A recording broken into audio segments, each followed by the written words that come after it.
We're here at the Gander Mountain Academy virtual range today, and I'm with Jay White, one of the lead instructors for Gander Mountain Academy, to talk about lasers on defensive firearms.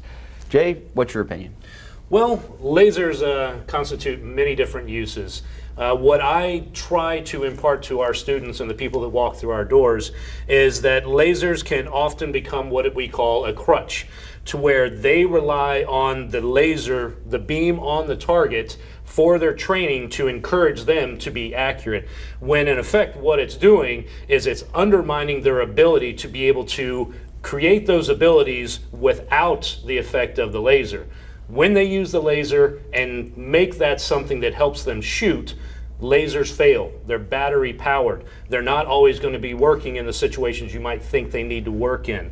So we need to know how to use that particular firearm without the laser, gain that confidence and that knowledge of how that firearm works, as well as how you work with it.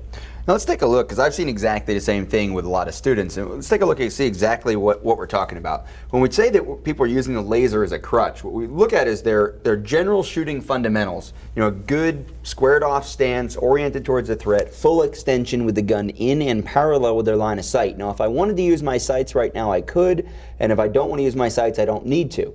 The gun is, and of course this is a blue gun, the gun is exactly where I want it to be in relation to my line of sight to be able to do sighted fire.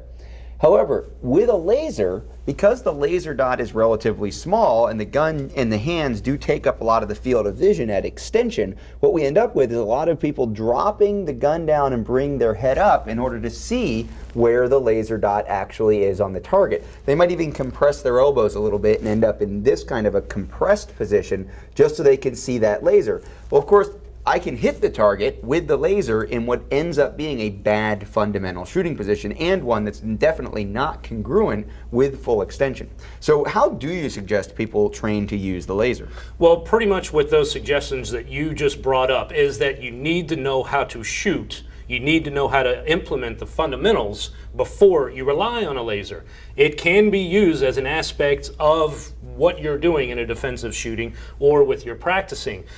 Such as, for example, when we have people taking our concealed firearms classes, they're using their firearm, a live firearm, on our live fire range. Many times I will see them turn their laser on. I completely tell them, let's have that laser off. You're not always going to have that laser. You're not always going to have that gun with the laser. It's not always going to be fully working when you need it. Why rely on it? Work to the worst case scenario, perfect your fundamentals and your techniques without it, and then everything on top of that is just basically a bonus. And this goes directly in line with what I usually advise people, which is that the laser is a tertiary aiming device. It's the third aiming device we're going to use. Primary alignment in defensive shooting situations is going to be kinesthetic. Drive the gun out in and parallel with the line of sight, train to get the gun in a good consistent grip, in a good consistent extended position, squared off and focused on the threat. Secondary aiming is going to be done with the iron sight. So now I can actually align the iron sights. I'm going to close an eye, focus on the front sight, pick it up, put that front sight in the notch, superimpose it over the target, smooth press of the trigger while maintaining that sight alignment and sight picture.